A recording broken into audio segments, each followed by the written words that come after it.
जय श्री कृष्णा। हिंदू धर्म में भगवान सूर्यदेव प्रमुख देवता में से एक है। भगवान सूर्यदेव के 5 शक्तिशाली पुत्र ऐसे थे जिन्होंने दुनिया में सबश्रेष्ठ माना जाता है। उसमें एक पुत्र ऐसे भी थे जो भगवान शिव जी भी डरते थे। आइए जानते हैं दोस्तों, भक्ति मार्ग चैनल में आपको स्वागत है। भगवान सूर्यदेव हिंदू धर्म के एक प्रमुख देवता माना जाता है जिन्हें प्रकाश, जीवन और ऊर्जा का स्रोत माना जाता है। ब्रह्मांड का नवग्रह में सबसे ऊंचे दर्जा प्राप्त है, इसलिए उनको नवग्रह का राजा भी माना जाता है। ऋग्वेद के अनुसार उन्हें प्रमुख स्थान प्राप्त है। भगवान सूर्यदेव का 2 पत्नियां हैं। भगवान सूर्यदेव के विवाह भगवान विश्वकर्मा के पुत्र के साथ हुआ था। एक का नाम संध्या और दूसरे का नाम छया था। माना जाता है कि भगवान सूर्यदेव के 10 संतान है। आइए जानते हैं भगवान सूर्यदेव के 5 शक्तिशाली पुत्र के बारे में। वो कितना शक्तिशाली है, जिन्होंने त्रेता युग, द्वापर युग और कली युग में भी पूरी तरह अपना दबदबा बनाया हुआ है। 5वें स्थान में भगवान सूर्यदेव का पुत्र अश्विनी कुमार है। हिंदू धर्म में 33 कोटि देवी देवता में से अश्विनी कुमार को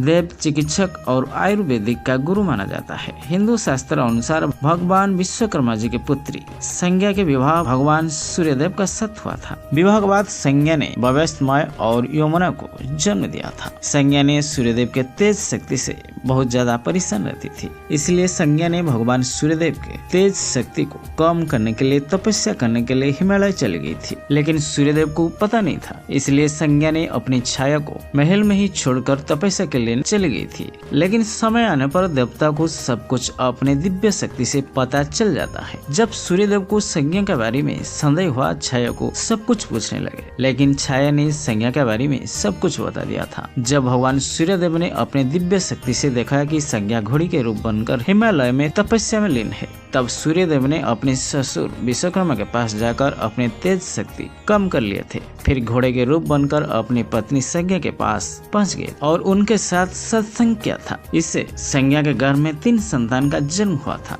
2 अश्विनी कुमार, तीसरे रेवंती थी। अश्विनी कुमार को देवताओं का चिकित्सक और आयुर्वेदिक का गुरु माना जाता है। इन्होंने महाभारत में महावीर को आवाहन द्वारा नकुल और सहदेव जैसे पुत्र संतान प्राप्त किए थे। ऋग्वेद में अश्विनी कुमार का उल्लेख मिलता है। अश्विनी कुमार ब्रह्म मुहूर्त और सायकाल में रथ पर विराजमान होकर आकाश मार्ग में भ्रमण करते हैं। अश्विनी कुमार लड़कियों को अच्छा पत्नी और बुद्धों, गोमार और अंधों को नेत्र देने के लिए बनाया गया है। आइए जानते हैं सूर्यदेव चौथे शक्तिशाली पुत्र सुग्रीव। सुग्रीव को जामवंत और भगवान सूर्यदेव के पुत्र माना जाता है। इनके जन्म कथा बहुत जटिल है। हिंदू शास्त्र अनुसार ऋक्षराज जामवंत जी ऋषि कुल सत्य के छोटे भाई थे। इन्हें अपनी शक्ति का बहुत अहंकार था। ऋषि कुल सत्य ने आजीवन ब्रह्मचर्य होने का संकल्प लिया था, इसलिए वो स्त्रियों से दूर रहते थे। इनके आश्रम में कोई भी स्त्री को प्रवेश करना सख्त मना है। उनका राज्य में किष्किंधा के पास पंपा नामक एक सरोवर था। जामवंत को मालूम नहीं था कि उस सरोवर को वरदान प्राप्त है।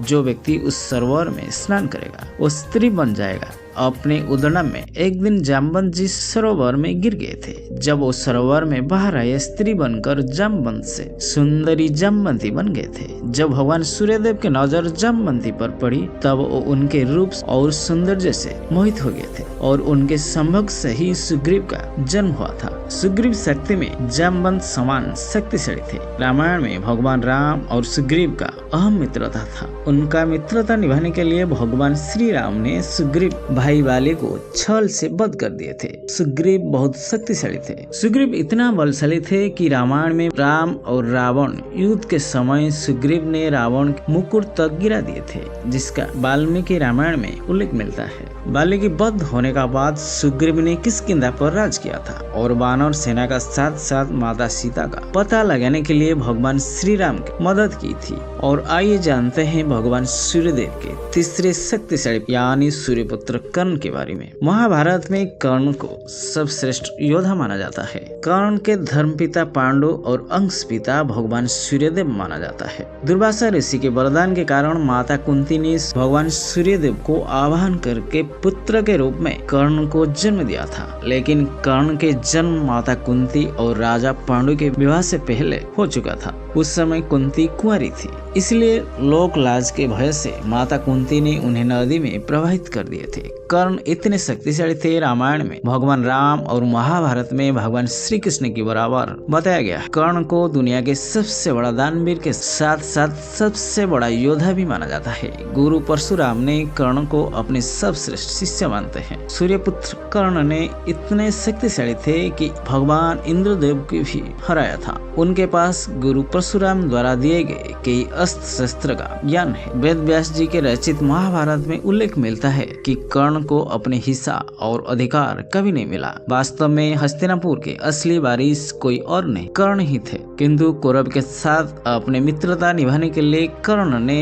अधर्म का साथ दिया। कर्ण को महाभारत में सबसे बड़े धनुर्धर माना जाता है। आइए जानते हैं भगवान सूर्यदेव के दूसरे सबसे बड़े शक्तिशाली पुत्र यमराज। यमराज भगवान सूर्यदेव के पत्नी संज्ञा के सबसे ज्येष्ठ पुत्र थे। हिंदू धर्म में यमराज को मृत्यु का देवता माना जाता है। यमराज मनुष्य के मृत्यु के बाद इनके कर्म का पाप पुण्य का हिसाब करते हैं और उससे स्वर्ग या नरक में जाने का न्याय प्रदान करते हैं। हिंदू शास्त्र अनुसार यमराज संज्ञा के पुत्र है और भगवान शनिदेव छाया के पुत्र है। वो दोनों भगवान सूर्यदेव के पुत्र थे। ये भी माना जाता है यमराज और शनिदेव एक दिन अपनी अपनी माता के सम्मान के लिए लड़ गए थे। कई महीना तक लड़ाई करते रहे। लड़ाई इतना बढ़ गया था कि शनिदेव ने क्रोधित होकर महादेव की वरदान की शक्तियों से यमराज को अपने दंडास्त्र में मृत्यु दे दिए थे। लेकिन यमराज के मृत्यु के बाद सूर्यदेव दोनों पत्नियां संज्ञा और छाया व्याकुल हो गए थे और दोनों ने भगवान महादेव को आह्वान करके यमराज की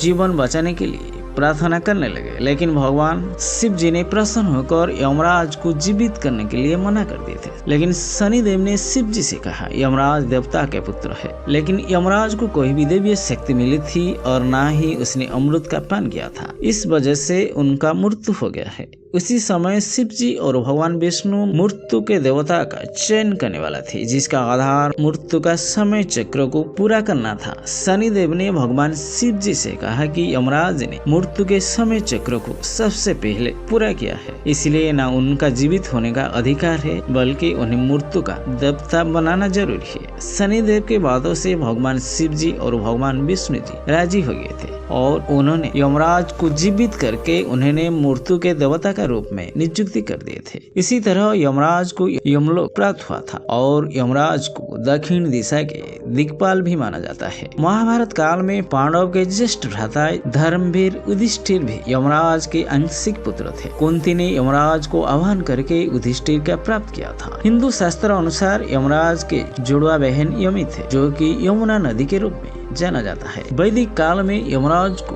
मृत्यु लोक का अधिपति और उनके आत्मा को शांति देने वाला कहा जाता है। आज सारा ब्रह्मांड यमलोक और यमराज से भयभीत हो जाते हैं, क्योंकि जीवन तो हर कोई जीता है, लेकिन मृत्यु के बाद यमराज के पास जाना ही होता है। आइए जानते हैं भगवान सूर्यदेव के शक्तिशाली पुत्र, जो कोई और नहीं स्वयं न्याय के देवता शनिदेव है। स्कंद पुराण के अनुसार सूर्यदेव के पत्नी छाया के पुत्र शनिदेव है। शनिदेव की माता होने का कारण उनका रंग काला है। सूर्यदेव सृष्टि को प्रकाश देने वाला देवता है। शनिदेव नील मणि रूप की वजह से भगवान सूर्यदेव हमेशा रुष्ट रहते थे। शनिदेव बचपन से बहुत क्रोधी थे। उनका वाहन कुआ है। काशी खंड में उल्लेख मिलता है कि जब शनिदेव छाया के घर में थे तो छाया ने भूख, प्यास और धूप में बैठकर भगवान शिव जी को कठोर तपस्या की थी। भूख, प्यास और धूप की वजह से उनके घर में के बच्चे पर प्रभाव पड़ने लगा, इसलिए शनिदेव का रंग काला पड़ गया था। शनिदेव का रंग काला होने का वजह से सूर्यदेव को इस बात पर संदेह हुआ कि शनिदेव उनका पुत्र नहीं है, इसलिए उन्होंने छाया का अपमान किया था। शनिदेव ने गर्भ में ही अपनी माता छाया की तपस्या की शक्ति को प्राप्त कर लिया था, इसलिए शनिदेव ने अपनी माता का अपमान को सहन नहीं किया था और क्रोध में आकर भगवान सूर्यदेव को देखने लगा और सूर्यदेव ने उनके शक्ति से काला पड़ गए थे। एक बार शनिदेव ने क्रोध में आकर अपने पिता सूर्यदेव का महल जलाकर राख कर दिया था। शनिदेव ने बचपन में भगवान शिव जी का कठोर तपस्या की थी। शनिदेव के कठोर तपस्या से भगवान शिव जी प्रसन्न होकर वरदान दिया था कि वो कर्म फल वाले देवता बनेंगे और नव ग्रह में हमेशा उच्च स्थान पर प्राप्त होगा। शनिदेव ऐसे देवता है अपनी शक्ति से राजा को रंग रंग को राजा बना देंगे। हर मनुष्य के अच्छा और बुरे कर्म का हिसाब रखेंगे और दंड भी देंगे और न्याय भी प्रदान करेंगे। इसलिए शनिदेव के न्याय से अच्छे देवता भी भयभीत हो जाता है। भगवान शिव जी भी शनिदेव का प्रकोप से भी नहीं बच पाए थे। एक बार भगवान शिव जी शनिदेव के वक्र दृष्टि से बचने के लिए उनको हाथी बनना पड़ा था। इस संसार में शनिदेव के वक्र दृष्टि से बचने के लिए शनिदेव का भक्ति भाव से पूजा करना चाहिए।